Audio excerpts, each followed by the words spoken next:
name is Adam Golov, Marketing and Communications Manager at Data Conversion Laboratory, and I will be your moderator today.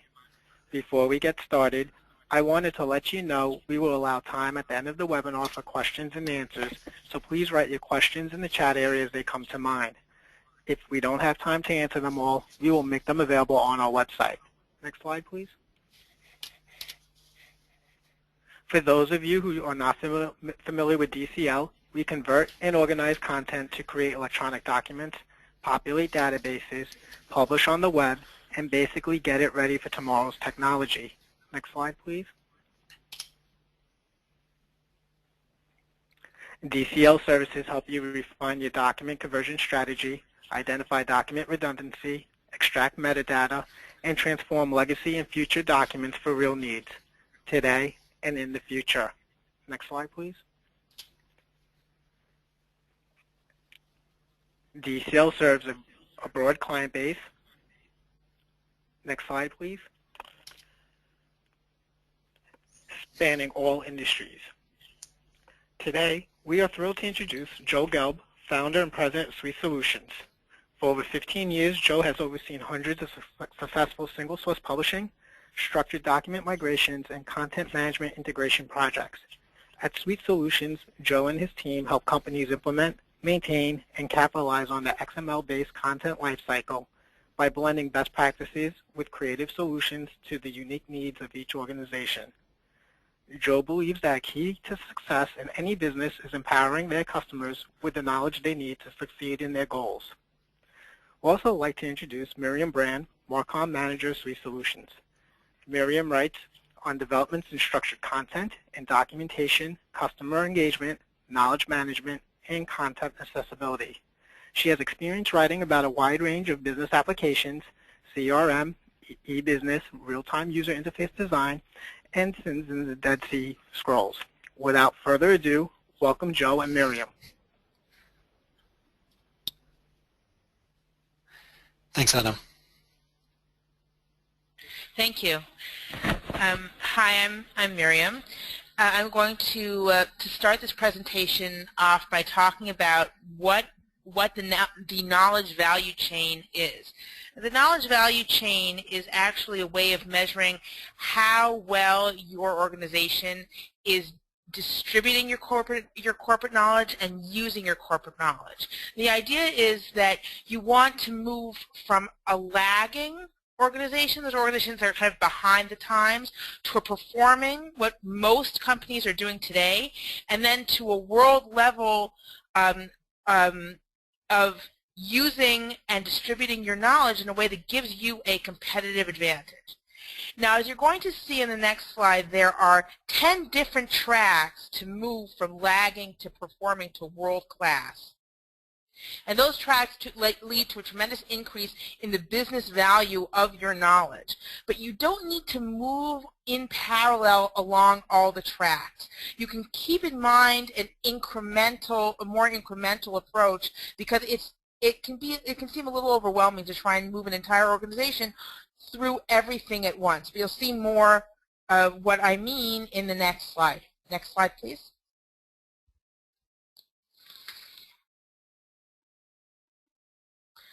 Okay, so here you see the organization maturity model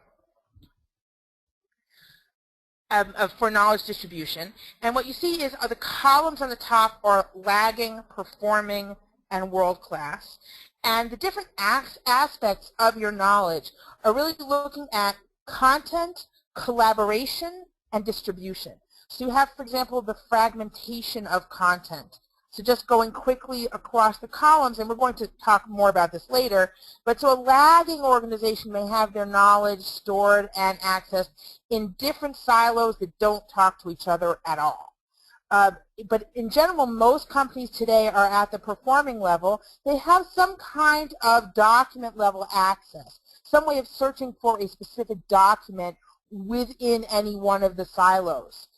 But to be a world-class document, if you really want to get to the right information quickly, you need topic-level access, as you see in the world-class column. You need topic-level access through a portal that draws information from all the silos so you can get to specifically the information you need and not have to run through an entire document or be overwhelmed by 20 documents that answered your search query. So let's look at the different aspects. We have fragmentation, we have the structure of your content, there's how you're distributing your content, allowing your users to pull your content, whether you can push your content as well, your display, moving from paper or desktop displays, PDFs, to mobile, and that's where most companies are today. And now we're seeing more organizations, for example, in their tech services, adding things like Google Glass so that service people can look at to have access to your content while actually fixing something. We also have search methodology, the community, moving from no knowledge community to knowledge community feedback that's actually added to the original content. Monetizing your knowledge, using your knowledge in order to sell more to your customers, to increase their satisfaction. Analytics, which of course is connected very much to monetization. Your content contribution, and this is important because we organized the presentation more or less along this this aspect of it, that as you move your organization from lagging to performing to world-class, more and more parts of your organization have a part in knowledge creation, in knowledge access, and knowledge distribution. So what you want to move towards is that not only your technical writers are creating content and accessing content, you have your engineering department, the marketing department, and of course you want that content accessible to business partners and end customers. And finally, that leads to business benefits of increased productivity and knowledge sharing and as well as targeted customer engagement on the marketing and sales side. So let's let's delve a little bit deeper into this model. Next slide, please.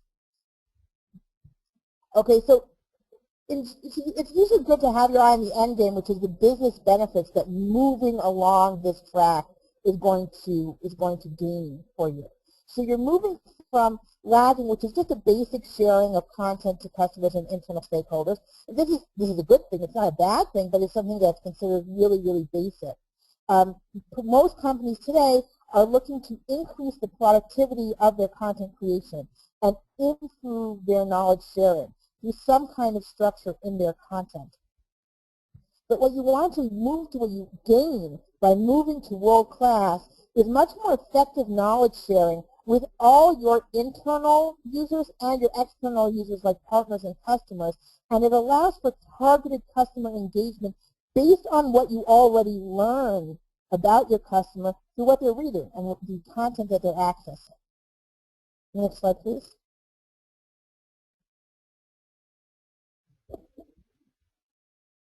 So just to look at some of the factors that we very briefly touched on in the model. So as I said, your target audience, we're moving to all the different departments in your organization, like technical writers, service engineers, your marketing department, and also you're reaching out to end customers and your business partners. The fragmentation and structure of your content itself, you're moving towards topic level access where people can very quickly reach the specific topic, the specific answer that they need through one single portal that joins all your content silos. Next slide, please. Distribution and display. So on the one hand, you want to allow your organization to push context-based content to users. We're going to be talking about this a little bit more. The important thing is that this is something that users are already interested in, and that's why context is so important. It's content that we already know they're interested in. We want the ability to push that content to them, to, for example, their mobile devices. We want to allow users to pull and compile their own content. They shouldn't have to use our manual. They can make their own manual of the topics they're interested in. And again, we want them to have access to it using all formats, using their mobile devices.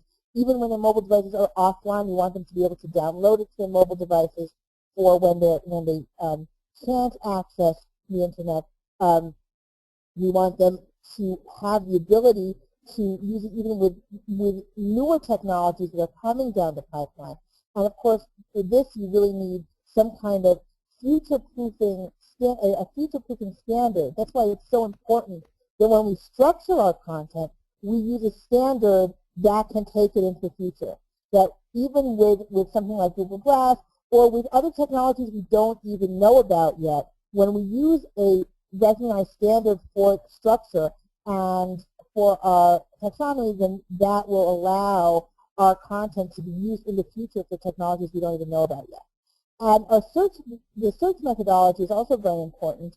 You want to move to a role-based, in other words, who is the customer, who is the internal user, right? And the faceted search, allowing people to very quickly drill down to what they need, and in terms of role-based search, to only see the content that is relevant to them. And of course, predictive search, which is starting to become a standard in the industry. Next slide, please.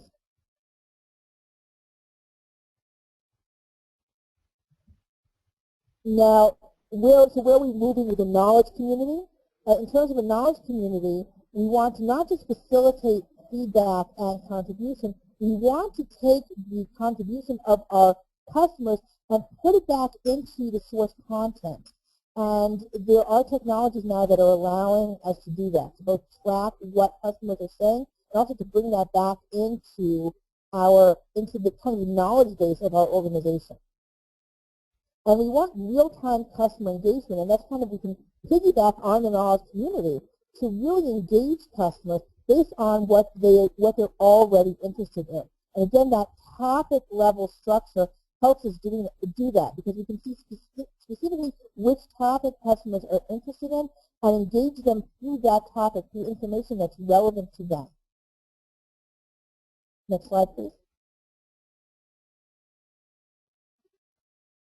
So I'm going to pass the mic over to Joe, who's going to talk about intelligent content.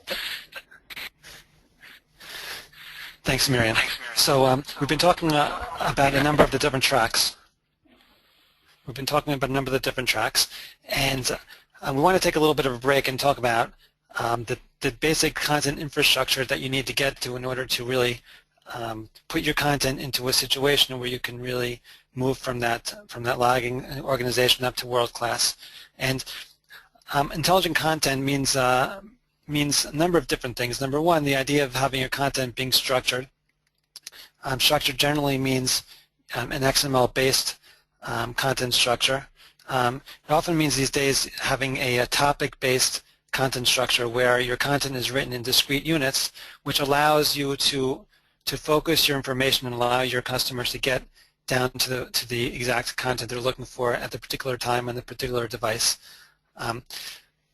Taxonomy is a glue that holds all that together. So once you have your content in an XML-based format and in a topic-based architecture, right, where you're able to serve up content based on answering specific questions for specific people who are trying to do a specific goal, so the taxonomy is how you can apply facets or classification to this content, and that really allows you your content to have the infrastructure you need to be able to serve up the right content to the right person at the right time. So we're going to start talking about technical documentation as the first, I guess, audience of people who are of a group or part of the organization that wants to be that are going to be moving across this chain, across up the organizational knowledge distribution chain. So technical documentation people, which I'm sure many of you can identify with. Many of you want to, first of all, reduce the cost and effort of producing and maintaining your technical documentation and product information. You want to be able to focus your energy on the content that's most important, that people are really reading and are finding the most useful. You want to be able to find, to field feedback from people to find out what needs improvement. Very often, technical documentation people, we hear them complain quite a bit. They feel stuck in a building and not able to really converse with customers. So there's this real need to, and this desire to receive feedback and be able to improve the content. And of course, feel appreciated that the content actually is useful for people, for our users, and having happy users means we have better revenue and profitability for the company. So for documentation, moving towards world class. We're talking about structuring the content in topic-based content that allows us to do, or allows you to have content reuse.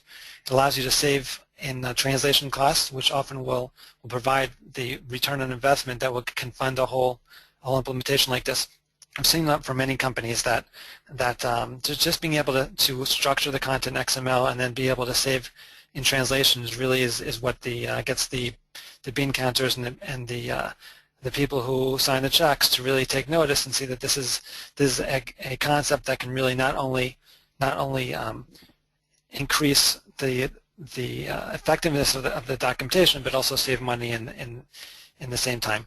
And that also refers to automated publishing. Once you get your content into an XML-based format, then the publishing to various formats, whether that be PDF or HTML-based formats, that basically becomes a push of a button. Getting your content to be structured and topic-based, this is something that DCL is an expert at doing, and we've worked with a number of customers with DCL in getting them into this situation, into their content in this type of migration. Topic level also allows you to track the content better and collect analytics, and that allows you to be focusing on what those users need to see the most. Okay, moving along on other aspects of moving to world class. So we talked about being able to field customer comments and rating, and fielding that feedback, and then going further, we can actually start creating links to marketing information, maybe sales information based on the content that the users are seeing on the website, and the corporate website, based on exactly who they are, what kind of maybe solutions they've purchased from your company, based on the integration with CRM possibly, and really be able to feed them information, not only technical information, but also marketing and sales information that might help to upsell them products from your company.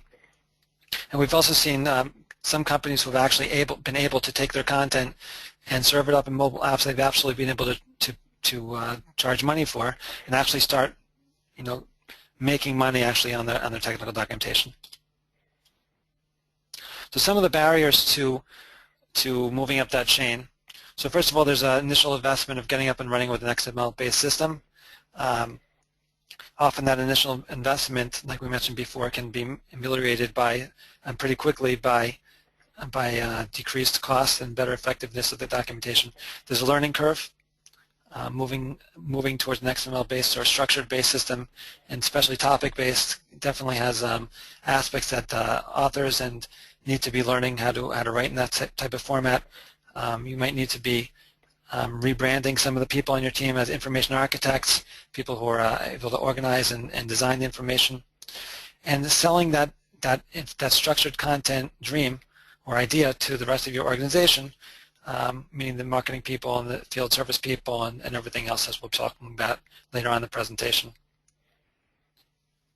So really the idea of selling this documentation or this structured content strategy really comes first, and that allows you to start with an incremental implementation with your technical documentation, let's say, use that as a proof of concept, and then use that proof of concept as a learning or training strategy of I guess evangelizing the benefits of a structured documentation system to the rest of your organization.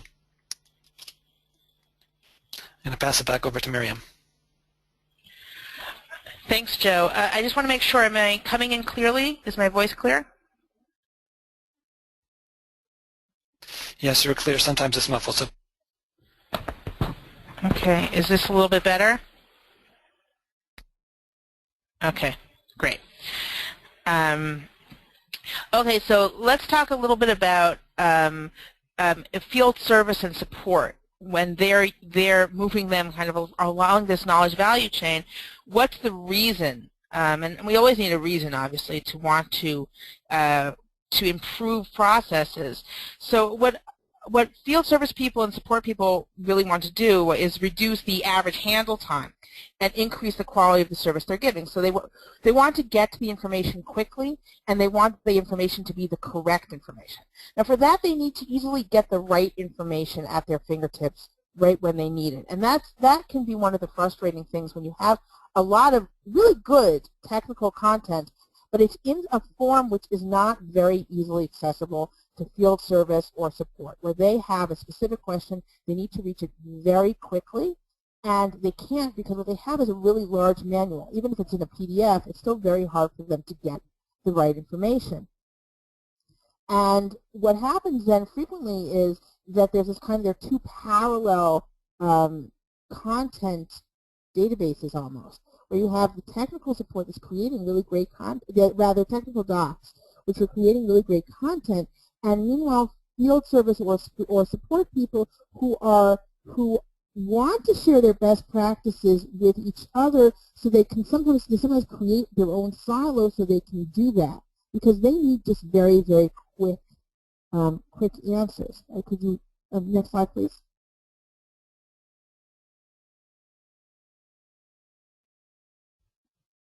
So that's really what intelligent content is for. As Joe was saying, it's quick access to the relevant information because it is topic-based and focused. And it's relevant because we use a clear taxonomy, as Joe was saying, to classify, to tag up our content so that we can quickly serve the right content based on each reader's role and goal. And then we can easily distribute it to all different devices. And what that means is there's a lower average handle time because a service person can very quickly get to the precise topic. And a field service person who specializes in a specific product is only going to see the relevant information for that product. So it's a lower average handle time, and it also enables self-service for customers because customers can have that same quick access to the relevant information. And it's also easily distributed to all devices. So you have mobile access and you have offline access, and that's particularly important for field service people who sometimes find themselves somewhere where they need access offline, or where the whole problem is that there is no online access. So if once you move to mobile and you make it possible to have this available on a mobile device, but also offline, they really, and maintaining that taxonomy and that focus, they can have the focused information when and where they need it. Next slide, please.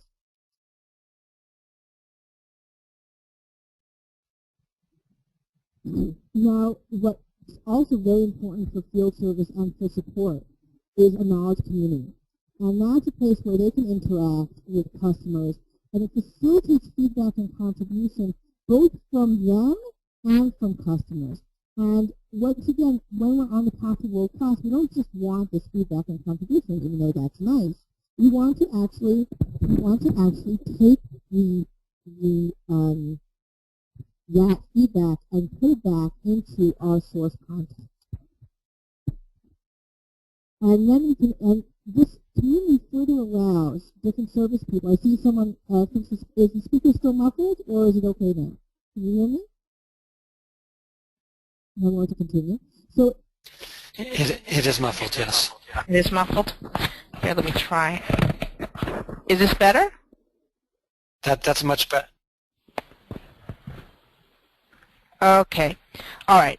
So you can effectively, this allows technical service people to share their best practices and solutions to problems, and for it to stay in that flow of tech docs, where we don't lose the best practices. They're not in some other silo. It's knowledge community as part of the corporate content and part of kind of the one database, as it were, because we're joining the different silos and because we have a flow from the community back to tech docs.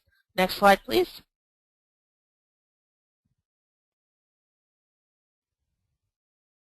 Okay, thanks, Miriam. We're going to take a break and maybe show you an example of some of what we've been speaking about. So I'm going to open my browser.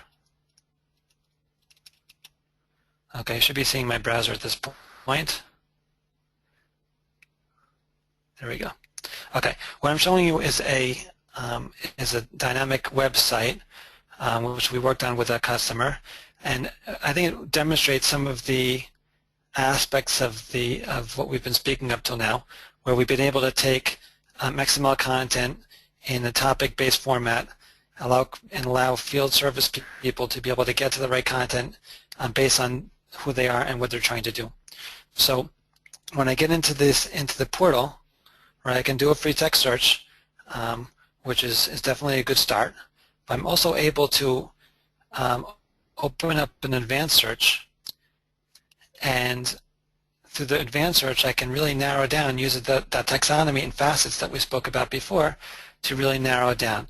So I can say, you know what, I'm working on a particular product or a particular version of the product, okay, and I'm working on a particular platform, and I'm trying to do a configuration, right? And I'm working on let's say I'm working on a disk array or some other type of component. I type that into the free text. And then when I click on the search button, it really drills me down to the content that's already relevant. So in this particular portal where there's over 17,000 discrete topics of information, if it can very, very quickly bring me down to the topics that are relevant to what I'm trying to do based on who I am. Okay. Now, we spoke about the idea of delivering content in a topic-based format, and when I click on the search result here, you'll see what I mean. When I click on the search result, because my content is topic-based, I'm already seeing that topic of information right here inside the search screen. I don't have to jump inside of a PDF or jump inside of a larger help system. I'm able to see that particular topic of information right here on the screen, and I can do exactly what I need to do. Okay, or I can close that and go on to the next one and find the relevant topic and open that as well. Okay. Now at any point, you know, our topics are still very often are part of a larger publication, and there are some readers, whether it be technicians or others, who still feel more comfortable working from within a manual through the context of manuals. So that's also important to be able to provide, even if you're using, even if your content is topic-based. So when I click on this button called Open Manual, it's going to open me the topic in the context of the rest of the manual.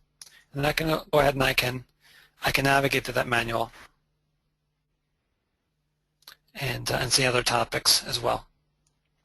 Now, we spoke about faceted search, and we spoke about topics, and we spoke about publications.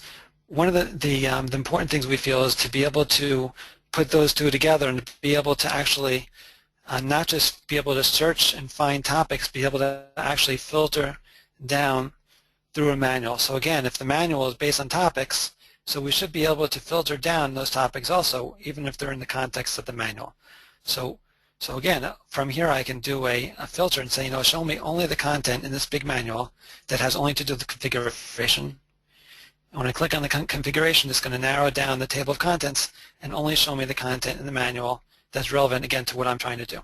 Okay, good. So again, it's really trying to put together different concepts we've been speaking about up until now. Now, we spoke also about, in addition to being able to search and find content and be able to read the content, we also talked about the ability to be able to take that content and bring it offline for me to view on my mobile device. Okay, because sometimes, you know, the truth is a surprising number of our customers tell us that their people, either their customers or their technicians, do not have access to any kind of internet, which is, to me, was astounding. But when you think about it, you know, if you're on an offsite on a customer facility, either it's locked down or you just don't have access to internet. So there's still a big desire to be able to take the content, put it onto a tablet, and be able to view that content offline.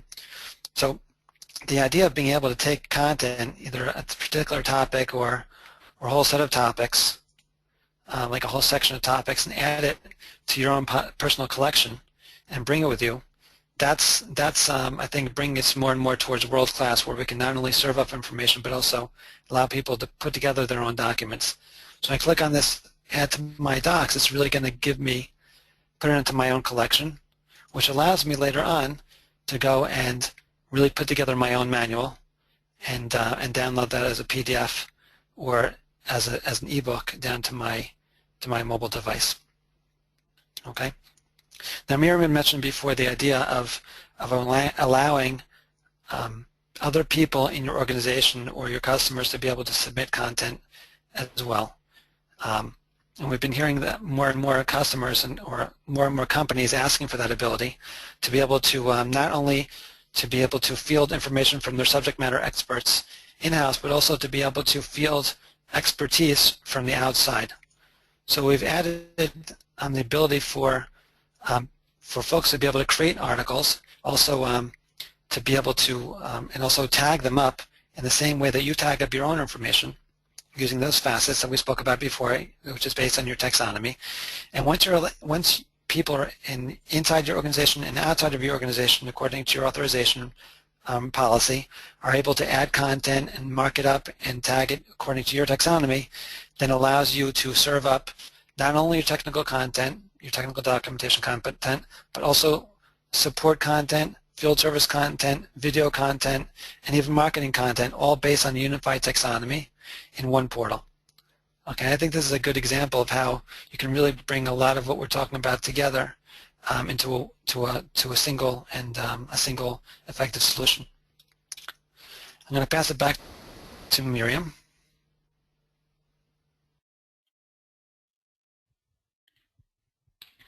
Hi, can everyone hear me now? I hope so.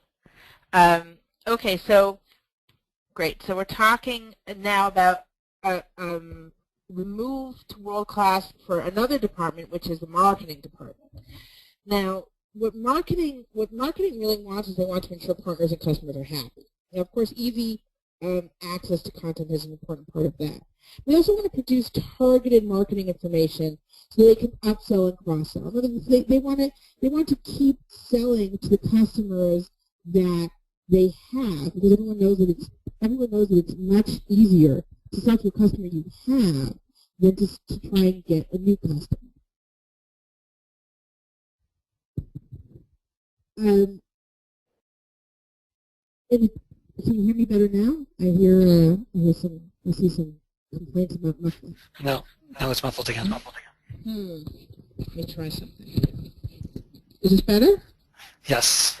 Okay, let's try it now. They also want to foster an active direct customer community for the same reason. An engaged customer is a customer that's easier to sell to and to market to. And they want to detect potential product issues early on because it's so important for customer satisfaction. And a product issue ends up being a marketing issue.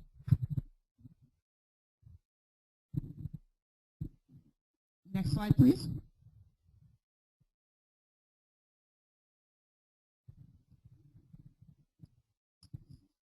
So for marketing, it's very important that customers and partners have quick and easy access to critical content from anywhere. And that leads to happy partners and customers. And another thing that's very important for this kind of easy access is the faceted search for the different goals and different customer stages. That means a customer, depending on who they are in the organization, might see different content. And also customer stages. This is very important for marketing because marketing splits people into potential customers who don't know anything about the company, potential customers who are evaluating, people who are currently customers, and these different stages require different information. Okay, I'm getting some complaints about audio. Let me try something else here. Hold on just a second.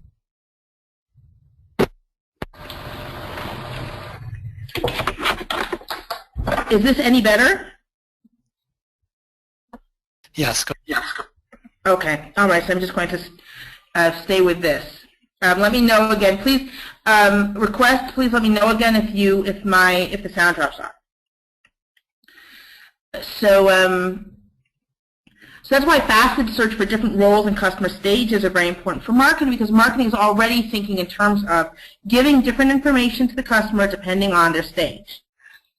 The pull and push of distribution is also very important for the marketing department because because they want to push focused information to the appropriate prospects.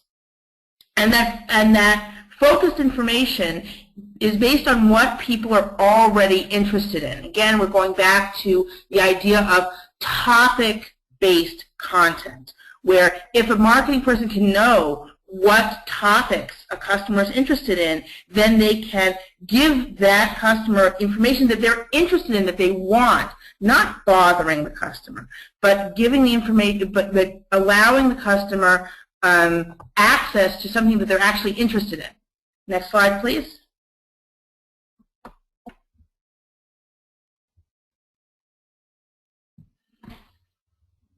So again, what intelligent content gives the marketing department is that it allows them to serve up real-time targeted content based on what they can learn about the customer's topic level interests.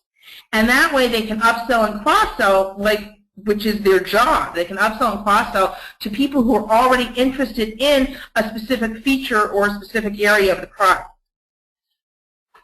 For this, they need an active knowledge community with customer participation. Actually, to tell you the truth, topic-based searches will already tell them a lot about this, but having an active knowledge community helps. And the topic level tracking not only allows them to give customers what they want, but also to detect potential product issues early. So for example, if I go into my, let's say, marketing analytics, if I have topic level content, then when everyone is accessing a specific topic, meaning like almost a specific paragraph in the content, I will see it right away. It'll show up. I'm not relying on people accessing a specific manual or specific web page. I know exactly the topics that they're interested in. Next slide, please.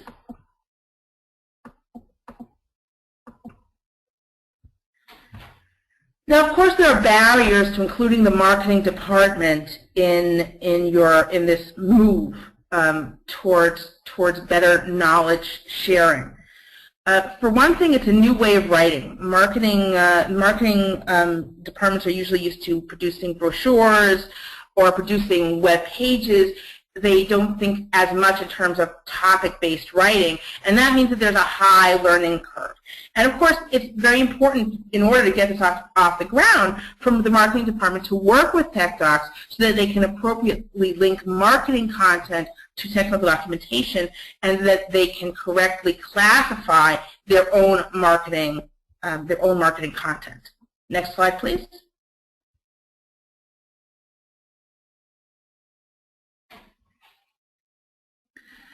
So how do we overcome these barriers? Well, one of the important things is when we create a taxonomy across the organization, we can use certain existing marketing concepts in this taxonomy and classification.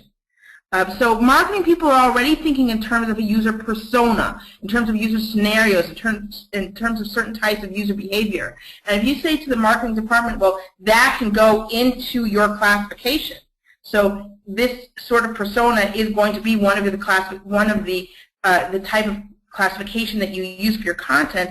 It will become very clear to the members of the marketing department just how useful this is. And of course, as a motivator, you want to work backwards. The knowledge community already exists. The knowledge community around your content is already very important.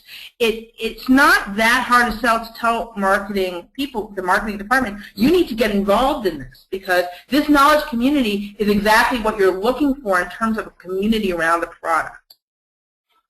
But it's important to keep in mind that while you need a visionary from above who brings the marketing department in, what you also need is you need to give marketing and sales the ability to give meaningful input and feedback in terms of the sort of classification that they need, what they would like to do in terms of linking marketing information or marketing efforts to specific topics or tech docs. And that's not only to make your knowledge that much more valuable, but also to get the buy-in from marketing and sales. It's not something that's imposed on them. It's something that they have a part of and that they can benefit from. Next slide, please.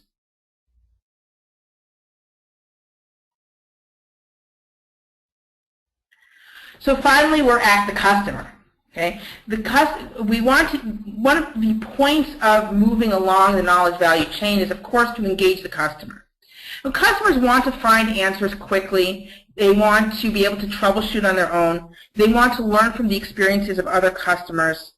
Now also, and this is something we want, but they want too, is they want to see deals. They want the chance to preview and test future products or new features. They want to request new features. And of course, as we all know, they want to raise issues that are problems for them with your product.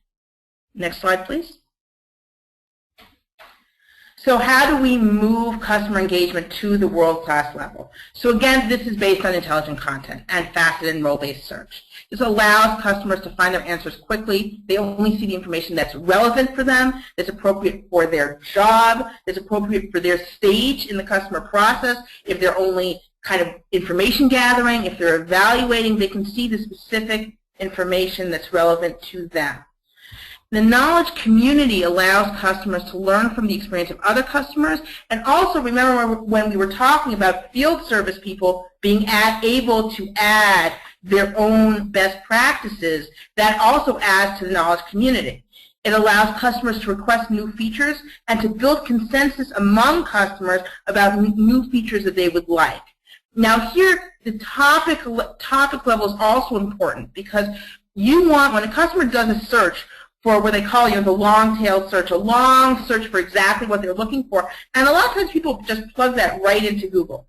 Well, if you have a topic-based taxonomy and classification, then what you have is something that's searchable and will bring them specifically to the topic, and it will bring them to the topic on your corporate site, as opposed to what some disgruntled customer wrote on their blog. And that is super, super important. It brings them back into your knowledge community. Next slide, please.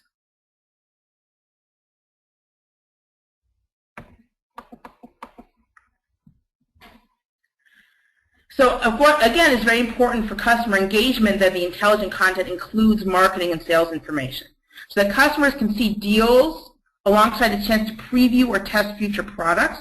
And again, ideally you want to link these to things that the customers are already interested in based on the topic that they're looking at. And this allows you to upsell and cross-sell to those customers without annoying them. This is something they're already interested in. Next slide, please.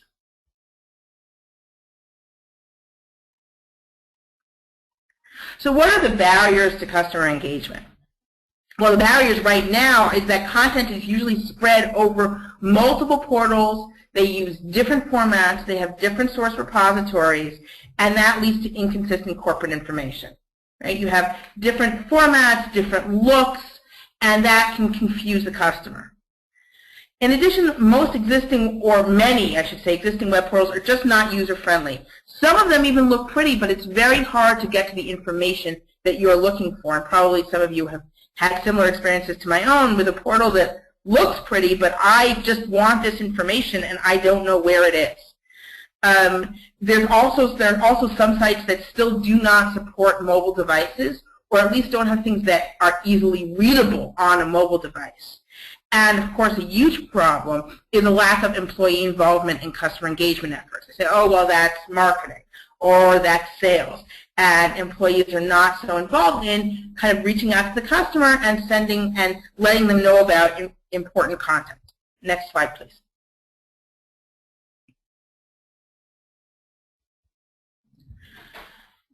So how do we deal with these barriers? Well, first of all, we want to join the silos. We don't have to break them down. We just need a way to draw the information from the different silos so that we have a consistent customer content experience. And that portal needs to be designed for ease of use, and ease of use keeping in mind what customers are looking for. They're looking for relevant information. They're looking for the answer that they need. So we can do that based on intelligent content, as Joe described it earlier, with the proper taxonomy and classification. We have to make mobile devices part of the standard format availability. When we plan our portal, we have to plan it to be responsive.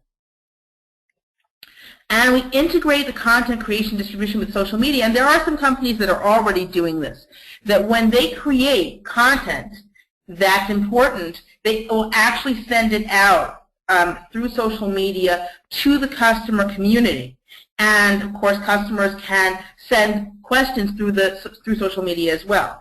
What's nice is that when you have structured content, it's already almost optimized for social media. Not always completely optimized, but social media thinks of content in terms of teeny little chunks. And that's what we do when we have a topic-based structure. We have a small chunk of content. So it's not that hard to integrate that with social media. Next slide, please. Okay, now I will turn the mic over to Joe, who will talk about coordination across the enterprise.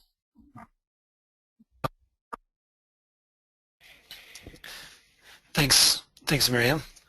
Okay, so as we talked about before, the challenges that are going to face you as you start this process or continue along the process, many of you, of moving up that value chain is, like we spoke about before, initial investment and learning curve, trying to build consensus and trying to, as much as possible, build a business case with real numbers for moving up this chain, both in terms of saving costs as for translation and publishing, as well as heading up the marketing department, who are mostly concerned these days about making sure customers are happy, and happy customers are customers who can get content, who can do what they need to do quickly and easily. So, so the challenges of getting that initial investment, building the business case, and starting to climb that learning curve and getting over it. The second challenge, as Miriam mentioned, is joining those silos. We mentioned it a few times, and it's really, I think it's key. If you go to almost any major website these days, you'll see one link to documentation, another link to knowledge base, another link to community, right? Another link to support, and they're all different silos which don't talk to each other. So if I'm a user and I'm saying, I want to do something, which silo do I go to first, right? And that's a challenge that a lot of companies need to think about. It's okay, great, we built all these little fiefdoms inside of our company who have their own portal, but the challenge is getting them all to talk together in a way that you'll be able to go across those silos and find, and to be able to find content. Some companies are using something like Google Appliance to try to use, get Google and try to search across. But really, I think the idea is to get over that challenge is putting in place some kind of a corporate taxonomy, starting to tag content, and having some kind of governance around tagging content, and then slowly moving to a point where you have a portal that can really reach across those silos in an effective way. I think we showed an example of that, or direction today during the demo that we did. Extending the taxonomy and classification to content, as I just mentioned, of really putting that taxonomy, that glue, that's going to hold all the content eventually in the organization together.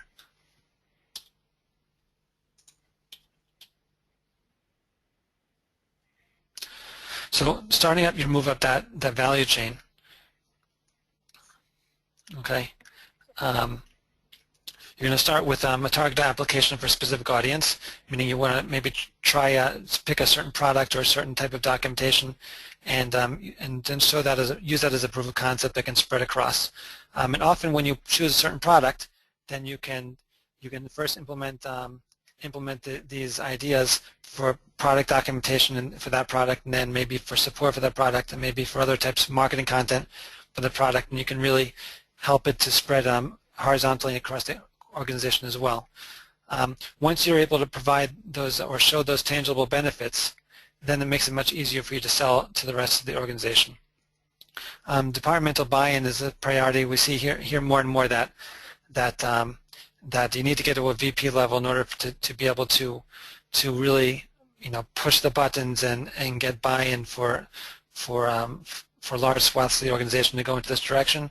What our approach has been is to try to start small, and the cost these days for a lot of the tools and technologies and know-how is a lot less expensive than it used to be, and that can allow you as a single department to go ahead, get a budget for a proof of concept, show the benefits, and then slowly build buy-in across your organization.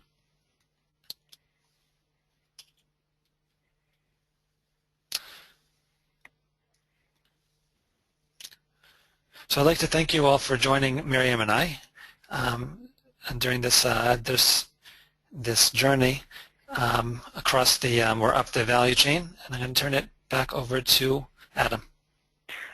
Thank you so much, Miriam and Joe. This has definitely been a very informative webinar. We do have a question that's come in already, and people, please, if you have any questions, please send them through the chat function. And the first question is, Joe, it's kind of long, so please let me know if you need me to reread it. I see how XML facilitates what you've talked about. Much of my content is in PDF normal, CAD files, Word, etc. Well, I know DCL will do a great job of converting my content. Do I have to do that up front?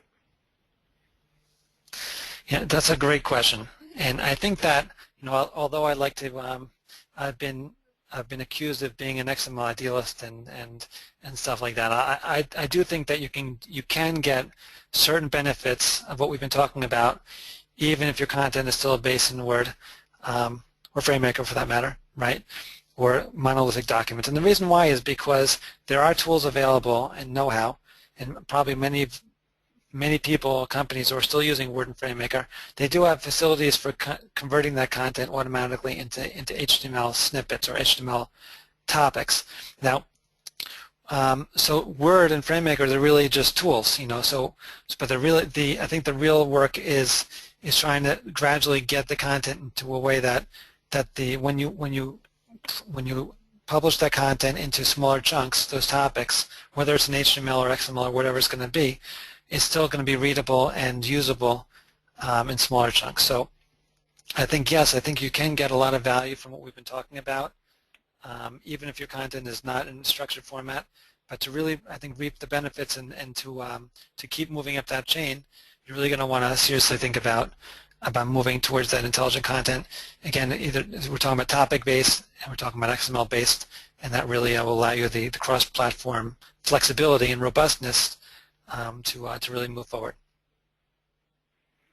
Great. Thank you, Joe. Appreciate that.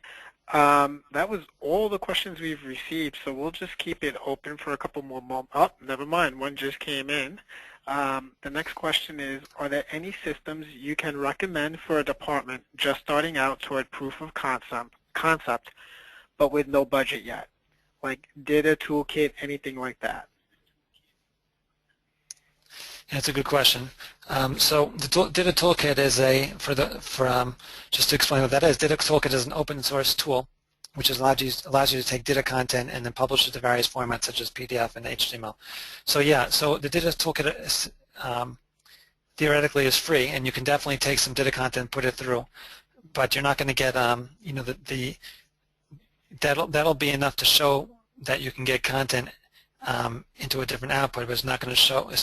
It's not going to give you production level content. So yeah, it's definitely a starting point, but I think that realistically, you can need some kind of budget, even if it's not budget and money, but at least budget and time to be able to get some training and be able to work through the tools and even before the tools, working through taking some of your content, building it out into topics, putting it through the toolkit, and actually show how from start to finish you can go and get some output, and then from there you should be able to start building some kind of a use case and business case to be able to get budget and move up. I think the question really is, in addition to that, the next step is how much budget do you really need? And the good news is that there's tools and technologies out there that you can get, that you can get a good solid publishing from XML into HTML5 based outputs, from XML into PDF, XML into knowledge base, into mobile, and also content management systems, which are really, it's not like it was 2-3 years ago where you really needed a really significant budget. You can really do a lot with a shoestring budget, really using real tools, real industry strength tools. So I think that's good news for everybody in the industry. Excellent. Thank you, Joe. I'm just going to see if there's any more questions to come in. I'm going to give it a couple more seconds. In the meantime, while just waiting, this webinar has been recorded and will be available in the archive section of the DCL website, which is located at www.dclab.com. The next question that has come in, Joe, is our company uses Salesforce and is talking to them about using their customer cloud's tools. Is there a way TechDocs can use your approach to integrate with an enterprise tool like that? That's a good. So that's a good question. So Salesforce, if I understand what you're speaking about, so Salesforce has cloud tools for not only managing client relationships, but also managing support cases. Okay, so there's a couple ways you can do that. Number one, creating content, creating articles inside of Salesforce, and then pushing them out into a portal that joins with TechDocs, right, is a way that you can do an integration. So, for example, let's say you have a big problem that we have these days, like we mentioned before, is that someone comes in to do a search, they don't know whether to look in the documentation or to look in the support. Also, another problem from the other side is that the support people don't have an easy way to get answers to their questions via the TechDocs, either because they have to start searching through a PDF and they just say, the hell with it, I'm just going to write it myself.